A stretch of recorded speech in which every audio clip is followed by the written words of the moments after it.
잘들 지내셨죠? 일주일 동안? 네, 저는 이번에 다락기가 났는데 염증이 좀 심해서 일주일 동안 아무것도 못했어요. 우리 몸에 소중하지 않는 부분이 하나도 없습니다. 지금도 망막을 조금 이게 가려서 지금 오른쪽 눈은 거의 안 보이는데 한번 왼쪽 눈을 갖고 설교를 하려고 합니다. 오늘 출애굽기 34장 22절로 24절 말씀 중심에서 맥추절, 반드시 지켜야 하는 절기이다 라는 제목으로 하나님 말씀 전하겠습니다. 제가 한 30년 정도 부교육자 생활까지 해서 한 30년 정도 이렇게 조금 안 되게 사역을 했습니다. 제가 24살 때부터 사역을 했으니까 그 사역을 한 바에 의하면 우리 한국교회 성도들은 절기에 대한 이해도가 굉장히 낮은 것 같아요. 그래서 매우 형식적으로 절기를 대하는 것 같습니다. 절기를 왜 지켜야 되는지에 대한 이유, 성경적 답안을 얻지 못하면 이 절기를 지키는 데 있어서 온전하게 우리가 지킬 수 없는 것을 보게 됩니다. 그래서 많은 성도들이 그저 헌금 몇 푼 내는 것으로 절기를 지켰다거나 아니면 어쩔 수 없이 지키기에 절기를 주신 하나님에 대해서 못마땅히 하는 것이 불경스럽기 때문에 마음 한편에서는 목사들이 헌금 거두는 방편으로 절기를 요구하고 있다라고 취급해버리기 일쑤입니다. 제가 직접 들은 이야기예요. 전도사 때, 또 부목사 때, 또 목사가 되어서 도대체 왜 이렇게 교회 절기가 많고 또 절기 때마다 또 헌금을 해야 되고 먹고 살기도 힘든데 왜 자꾸 이렇게 해야 되냐 그러면서 직접적으로 표현은 안 하지만 뭔가 마음에 석연치 않은 못마땅함을 갖고 있는 성도들을 발견하게 됩니다. 저 역시 절기를 주신 하나님의 은혜에 대해서 깨닫지 못했을 때는 이와 같은 생각 이상을 해보지 못했던 것이 사실입니다. 절기를 지키니까 지키지.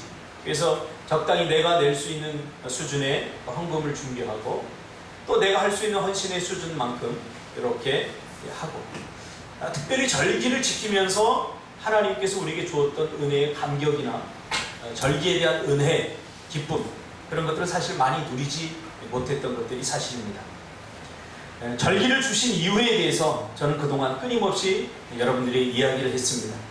왜 이렇게 번거롭고 구약이 지난 이 신약, 은혜의 시대임에도 불구하고 성령의 시대임에도 불구하고 왜 구약적인 이 절기들을 우리가 신약에 가져와서 지켜야 되느냐, 이 번거롭고 까다롭고 또 반복적으로 지속되는 이러한 절기들이 정말 우리 오늘날 현대인들에게 지켜야 할 필요성이 있는가, 이런 생각들을 아마 조금씩은 다 가지고 있을 것입니다.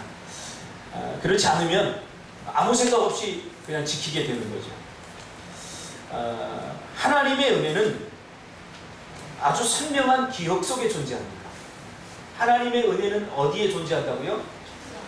기억 속에 존재합니다. 그리고 그 기억을 통해서 우리는 하나님의 은혜를 누릴 수 있습니다. 이게 제 이야기가 아니라 성경 역사학자들의 성경을 분석하면서 내린 결론이 그거예요. 이스라엘 백성들이 언제 하나님께 감사했느냐? 하나님께서 우리에게 베풀어 주신 은혜들을 기억할 때 감사했다. 그러니까 하나님의 은혜는 기억을 통해서 우리가 누릴 수 있는 거예요. 그 은혜를 망각하는 순간, 기억을 잃어버리는 순간 이스라엘 백성들은 죄를 범하고 불평하고 원망했던 것을 보게 됩니다.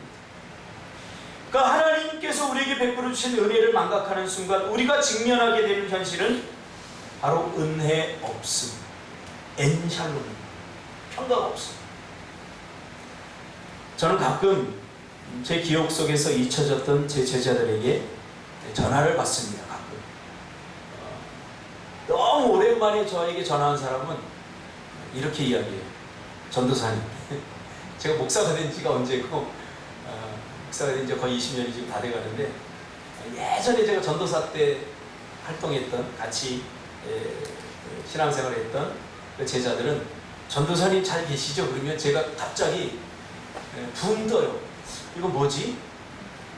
그러면서 아련한 그 옛날 제가 전도사가 되고 정말 열심히 은혜 받고 충성할 때 만났던 제자들, 그 제자들에게 전화가 온 거예요.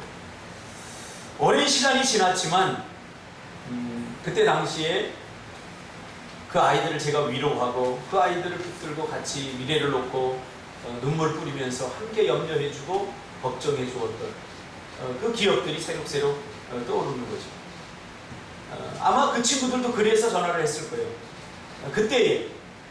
그때 제 모습을 기억하면서 그때 참 감사했습니다, 전도사님. 아무도 관심을 가져주지 않았는데, 아무도 저에게 힘내라고 말해주지 않았는데, 그때 전도사님이 저에게 관심을 가져주고 그렇게 서포트를 해주고 기도해주고 지지해줘서 제가 지금 이렇게 잘 살고 있습니다 하곤 가끔 이렇게 감사의 전화를 받곤 합니다. 그럴 때마다 저는 제 사역에 대해서 힘을 얻곤 합니다. 잊혀진 게 아니구나. 잊혀진 게 아니구나. 하나님의 백성들이 기업에 대한 책임의식을 가지고 살아야 될 이유가 바로 여기에 있습니다. 우리가 지나온 세월들을 한번 돌아보시기 바랍니다. 우리가 지금 여기까지 오게 된 것은 무엇 때문인가? 누구 때문인가? 물론 입술은 우리가 너무나 잘 알아서 하나님의 은혜 때문입니다 라고 말하지만 정작 우리의 전 인격이 그렇게 인정하고 있는가 그 말입니다. 이것이 기억이 해내는 역할입니다. 기억이 해내는. 역사 속에서 드러난 이스라엘 백성들의 고질적인 문제가 무엇입니까? 또한 오늘 우리의 고질적인 문제가 무엇입니까? 망각입니다. 하나님의 은혜를 우리 너무나 쉽게 잊어버린다는 사실이에요. 그 망각은 이스라엘로 하여금 다시 역출애굽을 경험하게 합니다. 출애굽을 했음에도 불구하고 다시 애굽 같은 삶을 맛보게 하는 거죠. 그리고 뼈아픈 절망과 고통의 세월을 반복하게 합니다. 왜 이스라엘 백성들이 광야에서 40년 동안 뺑뺑뺑뺑 돌아야 했습니까? 애굽에서 종살이였던 이스라엘 백성들을 출애굽시켜준 그 하나님의 은혜를 망각했기 때문이에요. 반드시 가나안의 복을 너에게 주겠다라고 약속했지만 광야에서의 그 삶 속에서 보니까 이건 뭐 이루어질 것 같지 않은 현실이거든요. 도저히 우리가 경험할 수 없을 것 같은 그러한 미래거든요. 그러니까 불평하고 원망하는 거죠. 우리는 사사기서를 제가 한 2년 동안, 3년 동안 강의를 했기 때문에 사사기의 사이클을 우리가 다 기억할 것입니다. 처음에 뭐죠? 네? 범죄. 그 다음에 범죄하면 어떻게 해요? 하나님께서 진노하시죠. 진노하면 어떻게 해요? 하나님의 진노는 이스라엘 백성들, 이방 사람들로 하여금 압제하게 합니다. 그렇죠? 빼앗기고 모든 것을 잃어버리게 하죠. 압제가 옵니다. 그럼 압제당하면 이스라엘 백성들은 어떻게 해요? 그렇죠? 부르짖죠. 압제당해야 부르짖어요. 고난이 오고 어려움이 오야 그때야 비로소 부르짖게 되는 거예요. 왜 우리는 아무 일이 없을 때 평안할 때 부르짖지 못하느냐 그 말이에요. 가장 중요한 게 있어요. 뭐냐면 아무 일이 없을 때 평안할 때 하나님 앞에 부르짖고 하나님께 감사할 수 있는 것. 이건 바로 우리가 은혜를 기억하고 있다는 거예요. 내가 지금 이렇게 살아가고 있는 거 은혜라는 거예요. 저는 지금도 이렇게 자고 일어나면 너무 감사해요. 왜 그러냐면 제가 그 지하에 냄새나는 어떤 권사님 우리 제가 목회를 하면서 지하에 들어서 냄새 그러더라고요. 그거에 저는 별 느낌을 못 받는데 우리 집사람 거의 상처를 받은 거예요. 목사의 집에 들어오면서 무슨 냄새지? 무슨 냄새겠어요. 지하에 통풍이 잘 안 되니까 음식하고 그러면 곰팡이 냄새도 나고 그런 냄새 다 나겠죠. 그 냄새요. 그 냄새 나는 그 지하 그 방에서 우리 애들 데리고 이렇게 살았어요. 그래서 지금 그때의 우리의 소망은 뭐냐면 뭐든지 좋으니까 제발 햇빛 보는 집에서 살고 싶다. 이게 꿈이었어요. 그래서 하나님께서는 출애굽 시켜주셨어요. 우리 지금.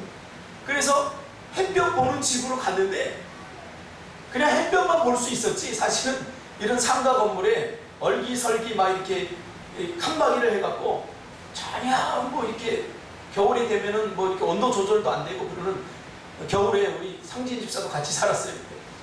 추운 파카를 입고 거의 난로를 떼지 않으면 안 되는 그런 집에 갔어요. 그러니까 햇볕이 드니까 좋았어요. 햇볕이 드니까. 저는 잊지 못해요. 오늘 내가 이렇게 새소리 들으면서 일어난다는 게 꿈만 같아요. 그래서 더 좋은 집을 보면 왜 그런 집에 살고 싶지 않겠어요? 그러나 너무 감사해요. 왜? 과거에 올챙이적 생각을 우리가 해야 되거든요. 물론 올챙이가 개구리로 변한다는 사실도 우리가 기억하며 살아야 되지만 우리가 과거의 우리의 모습들을 기억해내는 것 굉장히 중요해요.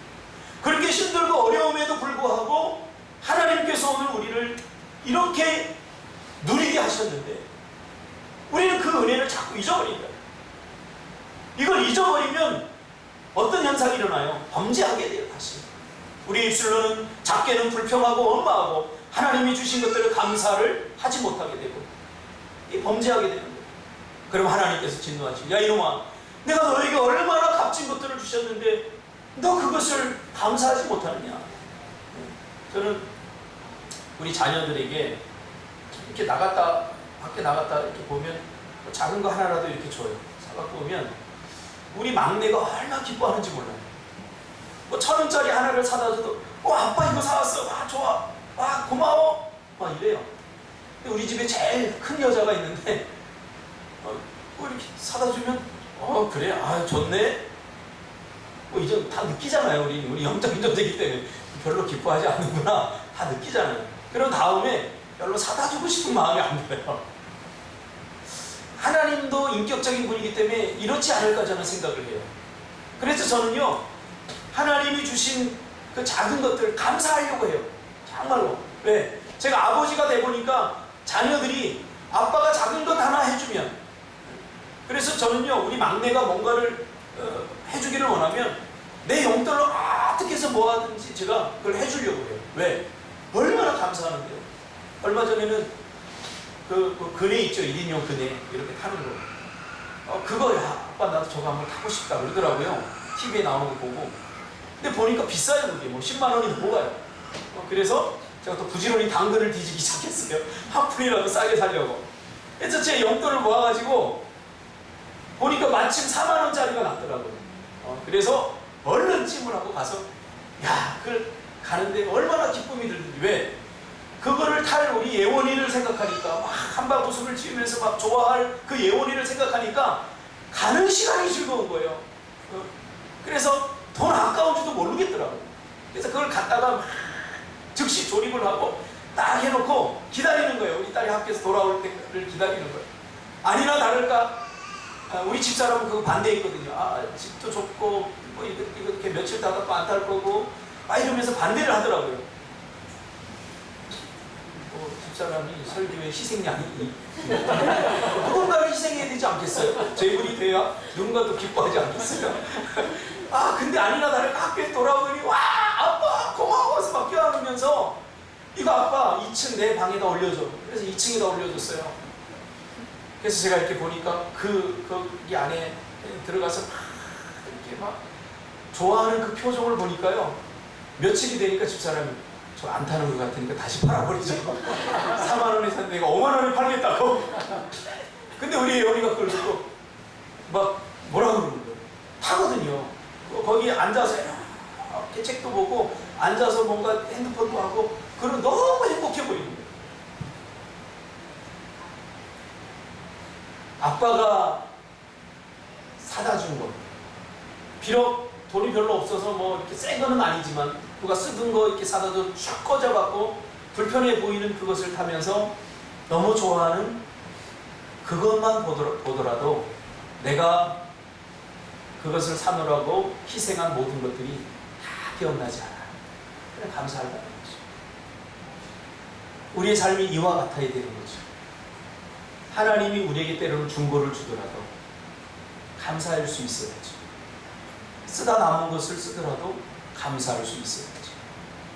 누리지 못하고 하지 못하는 사람들이 얼마나 많아요. 그래서 우리 망각하는 거예요. 망각하는 순간. 요즘 저는 너무 감사한 게 우리 김성원 집사님도 그런 얘기 했지만 우리 청년들이 이렇게 결혼해서 이렇게 살아가는 거 이 자체가 감동이고 감격이에요. 지금 여러분 결혼 못하는 사람들 많아요. 그러니까 스스로 못하고 있는 거죠. 왜? 결혼을 하려면 적어도 제가 어제도 보니까 뭐 한 3억 정도 있어야 돼요. 적어도 양가에서 원하는 비용이 3억 정도 있어요. 그러면 저는 그냥 노총각으로 죽을 수밖에 없어요. 뭐 이쪽 집에서 요구하고 저쪽 집에서 요구하고. 근데 우리 그런 고민이 있었습니까? 그냥 했잖아요. 이게 아름다운 가정을 이루고 해보니까 또 별거 아니에요. 그냥 하면 돼요. 그러니까 사탄이 너무나 우리를 옥죄고 있어요. 하면 되는데 하지 못하고요. 그리고 감사하시기 바랍니다. 네. 우리 김성원 집사님 특별히 한 1초마다 한 번씩 저렇게 이쁜 아내를 하나님 주셨잖아요. 결혼하는 것도 감사인데 그렇게 이쁜 아내를 주셨잖아요. 할렐루야. 네. 그러니까 늘 감사해요. 저도 감사하고 있어요. 우리 그 뒤에 계신 집사님은 뭐 나는 아닌가 보네. 문혜선 집사님 뭐 얼마나 아름답습니까? 감사하고 있습니까? 네. 망각하면 안 돼요. 망각하면 하나님께서 주신 은혜들. 그러면 어떻게 돼요? 하나님 진노하고 또 압제가 들어가고 또 그때서야 비로소 또 부러지져요. 그럼 하나님은 어때요? 우리를 너무 사랑하시기 때문에 다시 구원해 주셔요. 근데 이러면 인간들은 또다시 재범죄를 해버려요. 이 사이클이 사사기의 사이클이에요. 사사기. 그러면 우리는 어쩔 수 없는 인간인가? 그렇지 않다는 거예요. 이 사이클을 깨려면 가장 중요한 게 뭐냐면 기억하라는 거예요. 어떻게든 기억하라는 거예요. 그래서 여러분 절기 오늘 하나님께서 3번만 지키라고 그랬잖아요. 이것도 부족해요. 사실 매일 절기를 지켜야 돼요. 이 절기는 왜 지켜야 되죠? 6월절을 왜 지켜요? 하나님께서 이스라엘 백성들을 구원해 주셨잖아요. 6월 죽음 패스오버, 죽음을 이기게 하시고, 그렇죠? 우리에게 죽음이 임했는데 우리에게 임할 죽음을 패스오버 하셨다는 거예요. 넘기고 우리를 구원해 주셨다는 거예요. 그것을 기억하라는 거예요. 절기를 지키면서. 우리가 어릴 때는 이 절기들이 많았어요. 우리나라에도. 그래서 무슨 제헌절, 현충일 그래갖고 꼭 불려나갔어요. 공휴일이 아니었어요. 나가 뭐 했어요? 공원에다가 모아놓고 3.1절 노래 부르고 6.25 노래 불러가면서 잊지 말자 6.25 그러면서 우리가 잊어서는 안 된다. 이렇게 상기시켰다고. 근데 우리는 오늘 너무 빨리 잊어버려요. 하나님의 은혜. 오늘 받은 은혜 뭐 이렇게 딱 문 열고 나가는 순간 다 잊어버려요. 정말 어리석은 사람들 아닙니까? 근데 그들의 모습 속에서 우리의 모습이 자주 발견이 됩니다. 과거의 실패와 실수를 반복하지 않기 위해서 우리는 기억해야 됩니다. 근데 이스라엘은 자꾸 그걸 잊어버려요. 여러분 기억하기 위해서 여러분은 어떠한 장치들을 하고 있어요? 기억하기 위해서 하나님의 그러니까 자주 기도해야 돼요. 이것도 기억하는 방법이에요. 아우 예배가 뭐 이렇게 많아? 아니에요. 자주 예배 드려야 돼요. 그래서 하나님의 말씀을 대하고 늘 하나님이 우리에게 주신 은혜들을 잊어버리지 않기 위해서 우리는 내 나름대로 그런 시스템들을 자꾸 마련해야 돼요. 거룩한 영적 시스템들. 출애굽 이후에 성경에서 기억하라 라고 하는 말이 169번이나 나옵니다. 출애굽 이후 기억 속에서만 살아있는 과거가 현재화되는 것입니다. 그래서 하나님은 출애굽 이후 이스라엘 백성들에게 끊임없이 기억에 대한 책임의식을 갖도록 우리에게 요구하는 것을 보게 됩니다.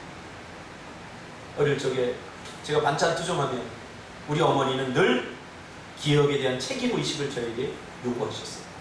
야 이놈아 밥 먹지 마. 제가 반찬 투정하면 밥 먹지 마. 우리 어머니는 일제시대도 겪었고 6.25도 겪었거든요. 그때 먹지 못해서 그 소나무 껍질을 진짜 벗겨 먹었대요.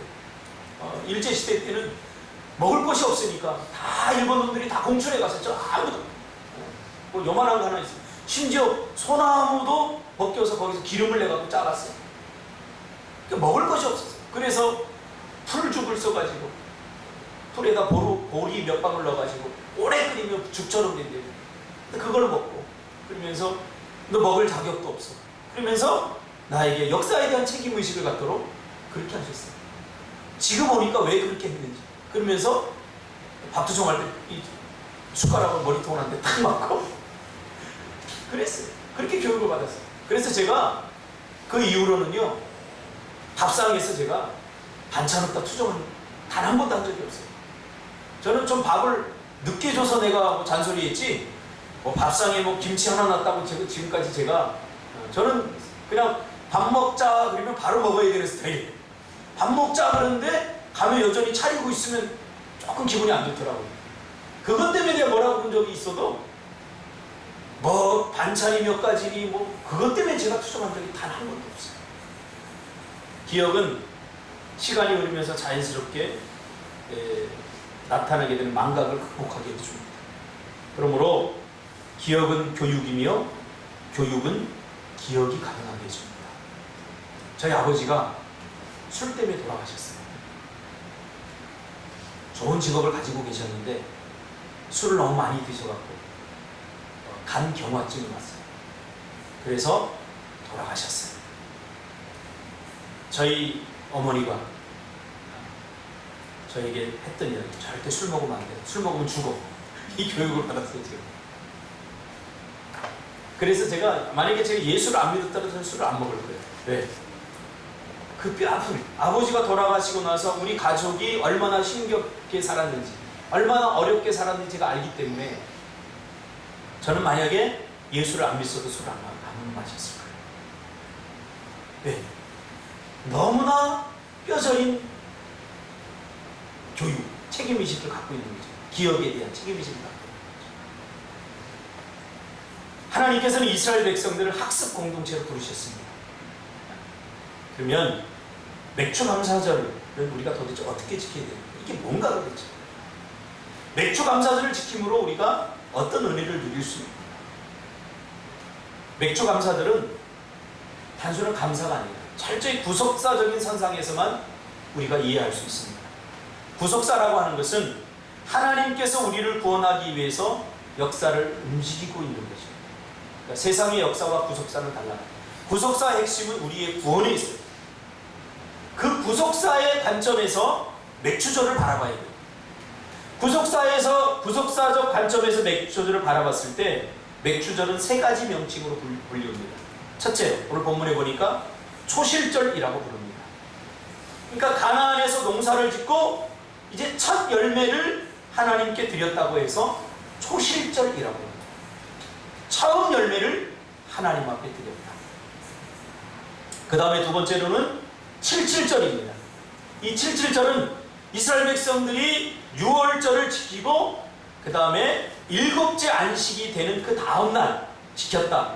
그래서 50일째 되는 날이죠. 7일에 일주일을 7번 지키고 7일에 49, 그 다음 날이니까 50일째죠. 그래서 50일째 되는 날이다. 그래서 오순절이라고 그렇게 합니다. 그럼 맥주절은 뭐냐?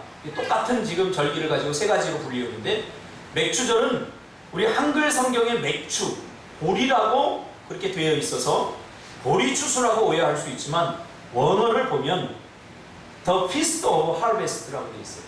이 말이 뭐냐면 추수의 절기라는 말. 추수의 절기. 그러니까 맥주절의 본질은 뭐냐면 추수가 본질입니다. 추수.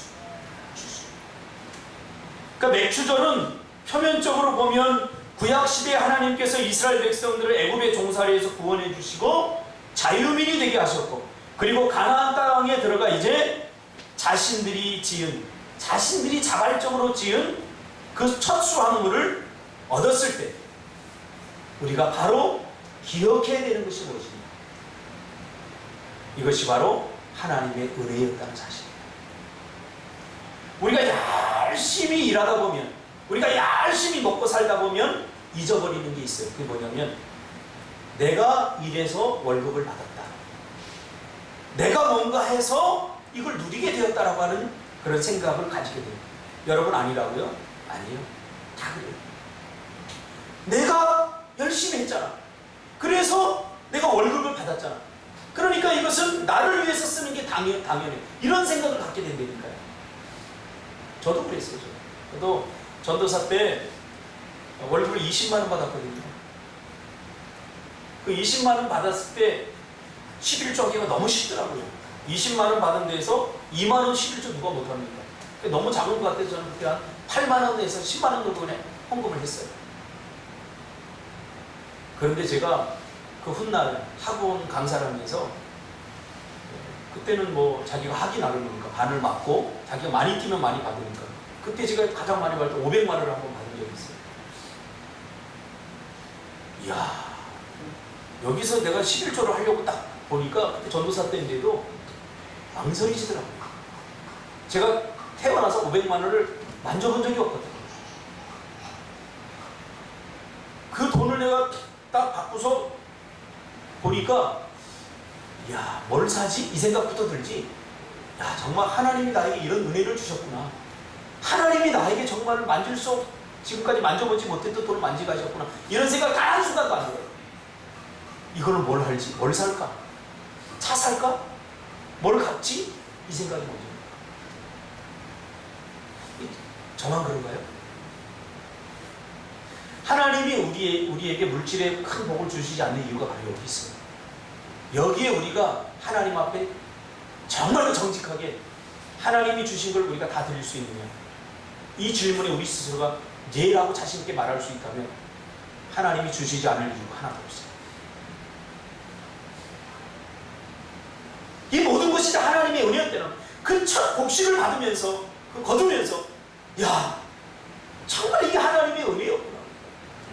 단 한 번도 나를 위해 농사를 지어본 적이 없고 단 한 번도 내 땅을 가져보지 않았던 이스라엘 백성들이 이제 가나안에 들어가서 내 땅을 하나님께 주신 그 땅에서 농사를 지어서 결실을 얻었으니 이게 얼마나 감격스럽겠습니까? 저는 지금도 잊지 못해요. 인천에서 우리 어머니가 힘겹게 살면서 월세방을 전전하고 전세방을 전전하다가 첫 집을 샀을 때 그때 그 첫 집에 들어갔는데 와, 잠이 안 오는 거예요. 제일 처음에 자랑하고 싶어서 친구들을 막 불렀어요. 얘들아, 우리 집 가자. 우리 집 샀어. 우리 집 샀어. 하물며 처음에 TV 샀을 때 동네 친구네 집에 TV를 모르고 다니다가 첫 TV를 샀는데 너무 자랑하고 싶어가지고 대문을 활짝 열어놓고 TV를 제일 큰 돌려놓고 그 TV를 본 적이 있어요. 보는 것도 아니에요. 자랑하려고. 우리는 뭔가 생기면, 과거에 어떤 것들이 생기면 자기 능력 자랑하고 자기 것을 드러내고 싶지, 정말로 이것이 하나님이 나에게 값없이 주신 은혜라고 하는 것을 기억하면서 하나님 앞에 먼저 감사하는 것이 힘들다는 것이죠. 그래서 기억하는 거예요.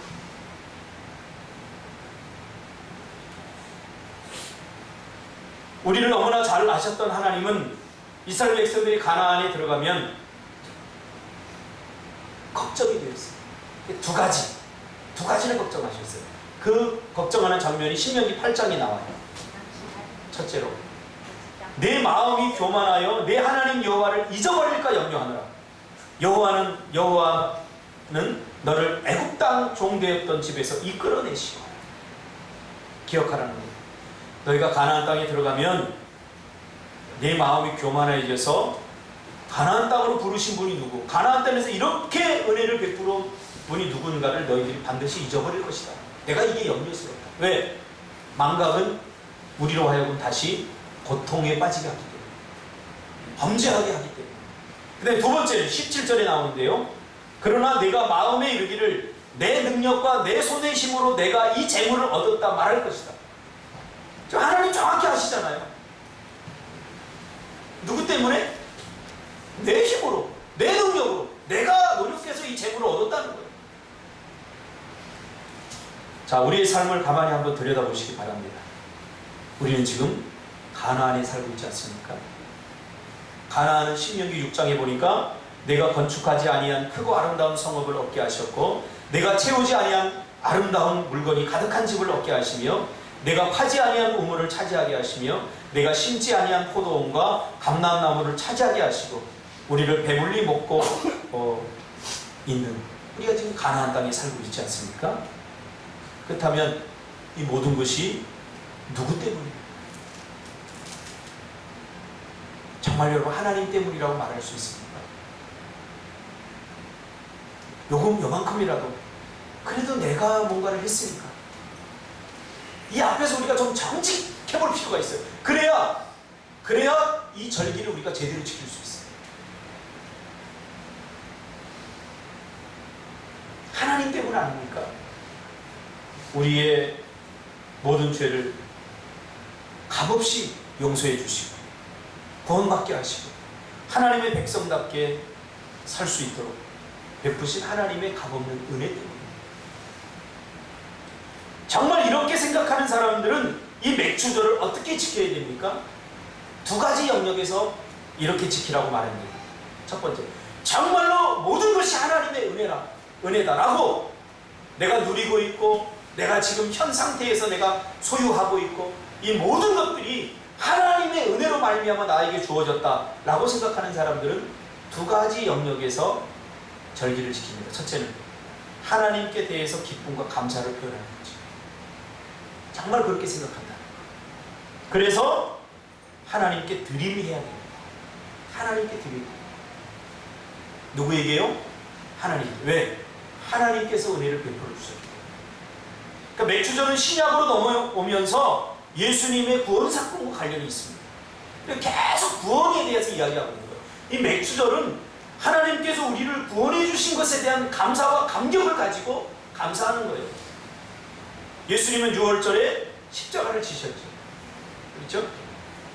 그리고 초실절, 6월절이 지난 첫 안식일에 부활하셨어요.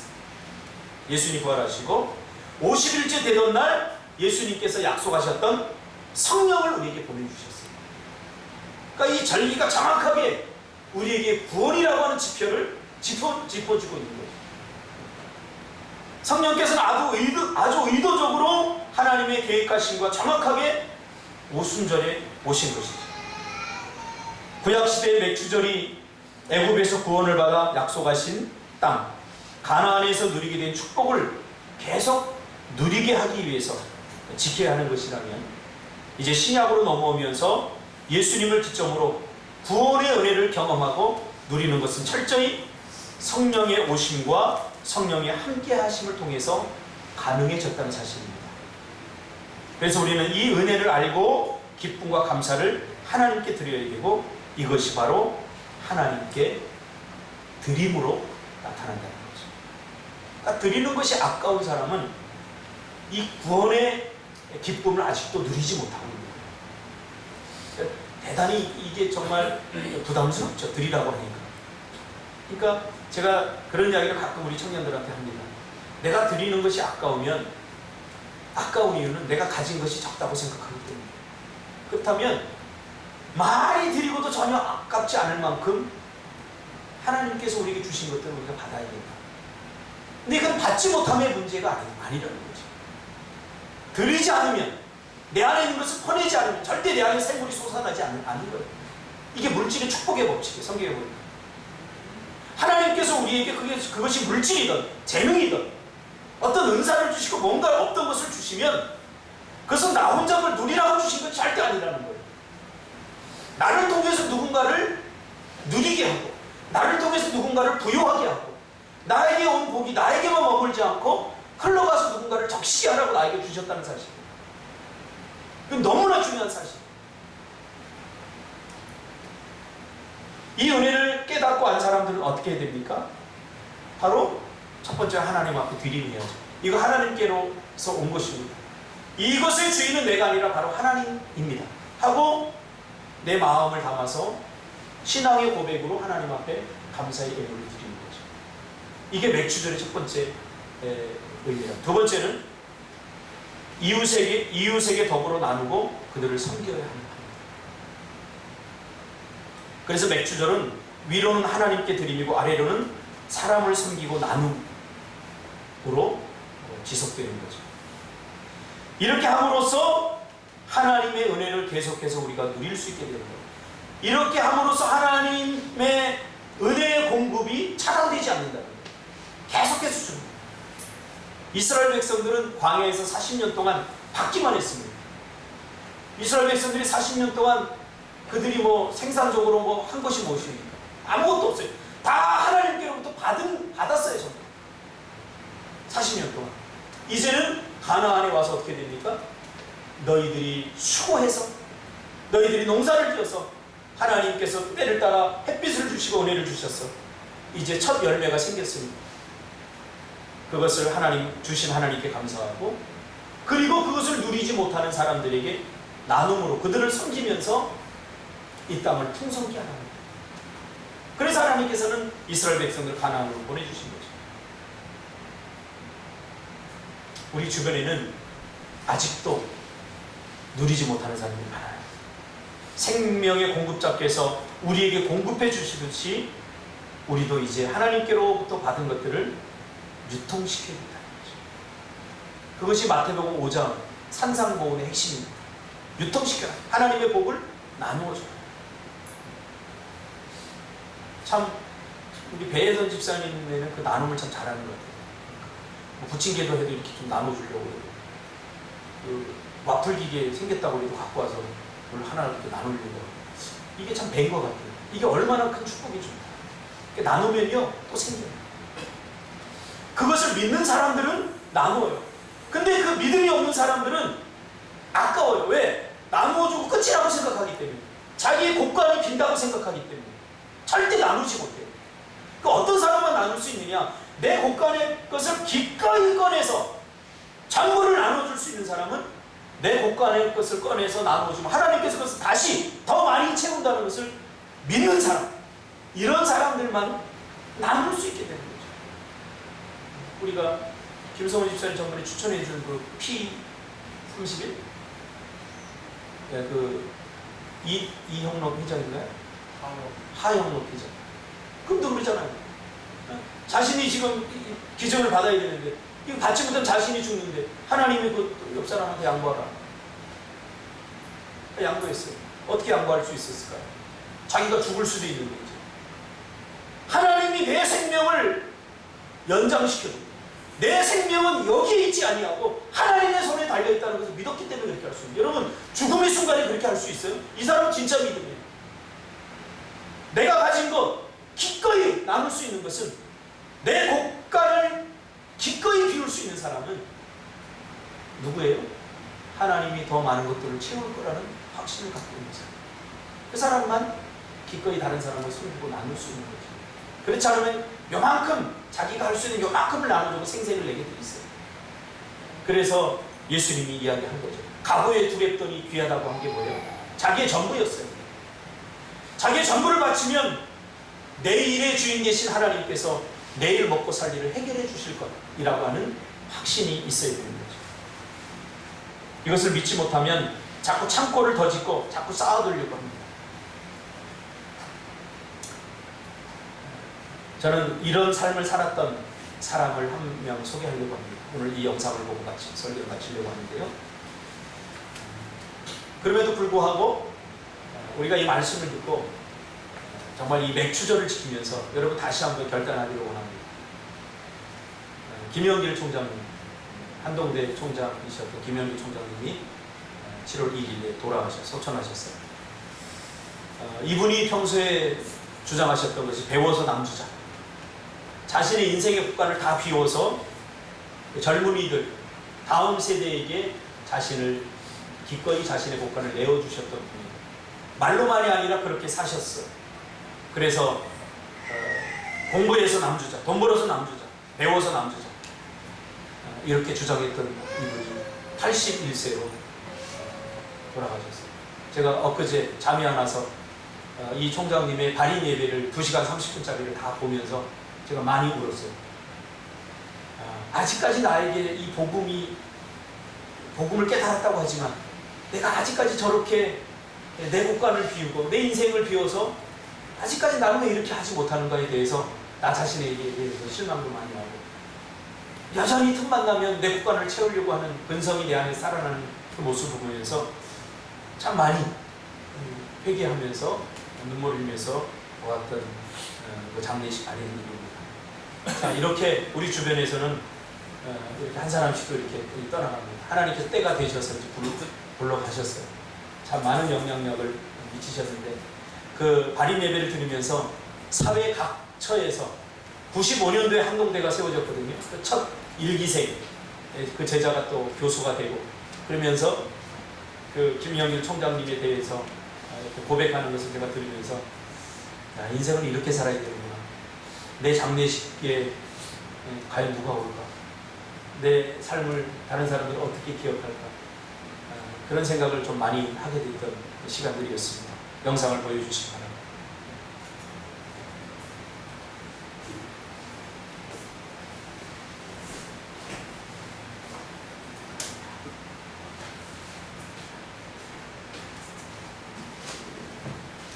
소리 키.